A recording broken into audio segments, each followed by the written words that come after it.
YouTube, this is Loyal to Law once again, and this time in this video I'm going to be doing a video response to a request from one of my subscribers here on YouTube, and also a dear YouTube friend of mine, which I'm going to leave unnamed, of course.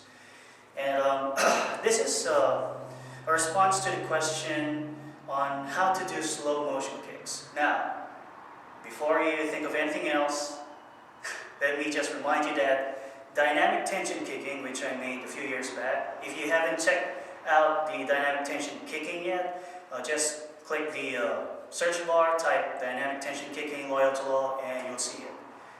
The huge difference between dynamic tension kicking and slow motion kicking is that in dynamic tension kicking, you're really tensing up the muscles that you're using on the leg, so you're concentrating on strengthening the muscles on that.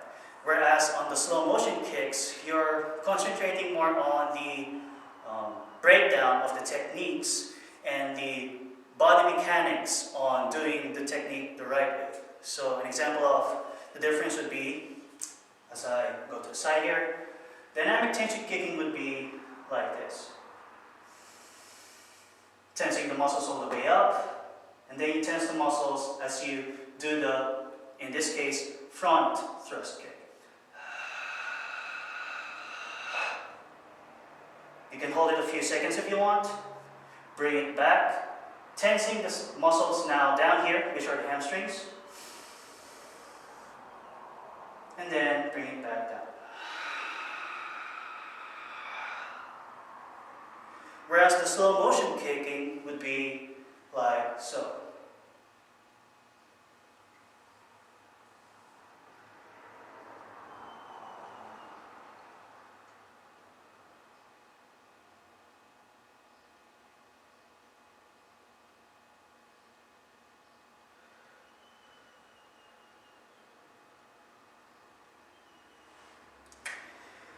Now, I know what you're thinking. They're really both similar.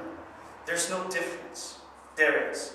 If you're going to try dynamic tension kicking and then just do your kick really slow, you'll find that you have to do more effort and need more practice in doing the dynamic tension kicking rather than just doing the slow motion kicks. Now, slow motion kicks is just breaking the kicks into parts or small stances, I would say.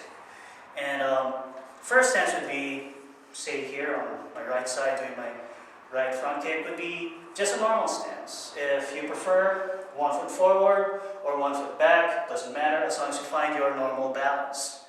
Normal balance. So just a normal standing stance, normal balance. Now the second step, or the second breakdown, is kind of hard. If you don't have much balance strength yet, especially on your core and on your supporting leg, in this case the left leg, you might want to have a support to hold on to.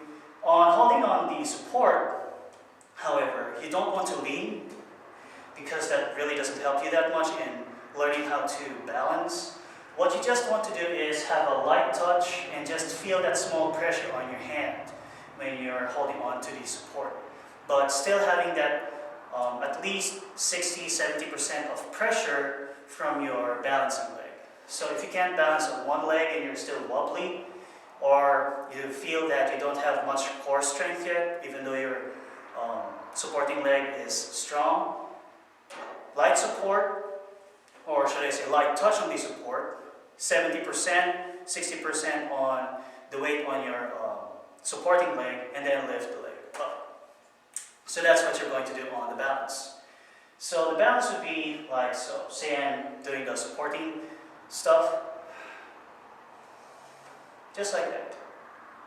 Just like that. Now the key here is, if you can let go, that's great. But if you can't, at least do multiple taps on the support if you feel that you're falling down on either side. Just so that you can help tell your body that, hey, we need to strengthen our balance and our core in doing balance stances. So. Now the third breakdown would be extending the leg.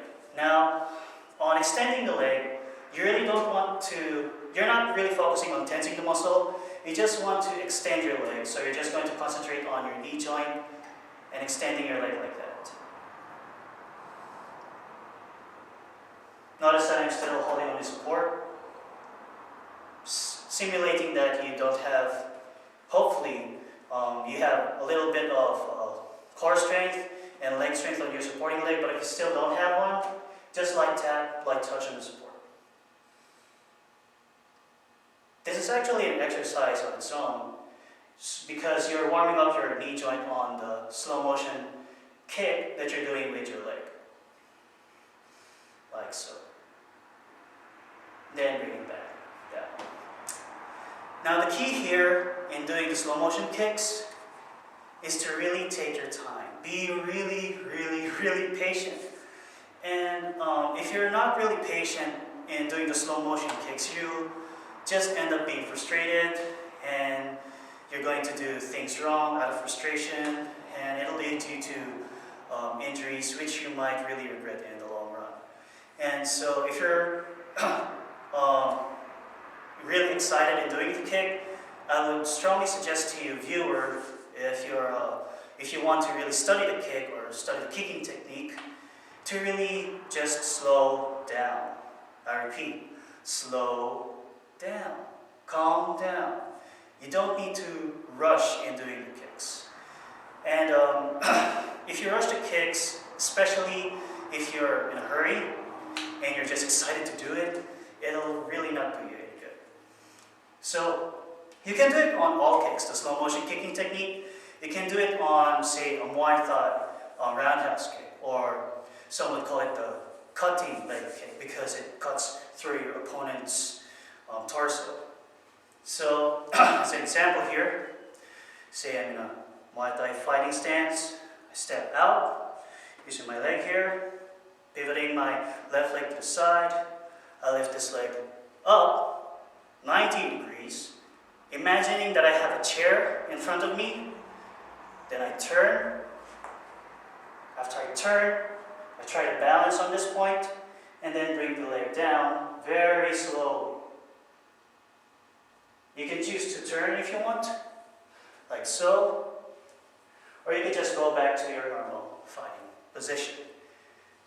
Again, if you are still having that balance and leg strength or core strength issues, you can always hold on to something to help you, just to help you support in doing the balance. You don't need to hold on to that platform, say a wall, a chair, or something like this, to put your whole weight into it, because it'll really not help you in telling your body that you need to strengthen your core and strengthen your supporting leg in doing the kicks.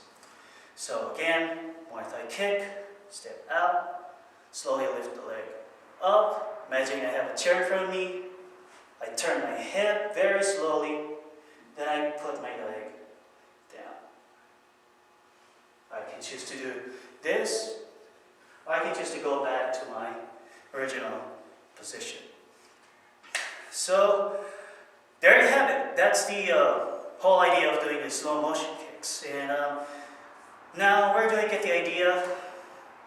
If you know, you should know by now why I'm called loyal to law.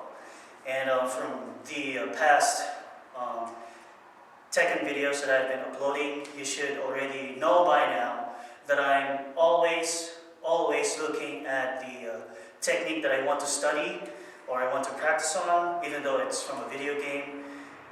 After the KO portion, the knockout portion, where the game goes you through a slow motion phase from that period of time. It really shows you that specific move, and it shows you a little bit of body mechanics that really can help you in doing the technique properly.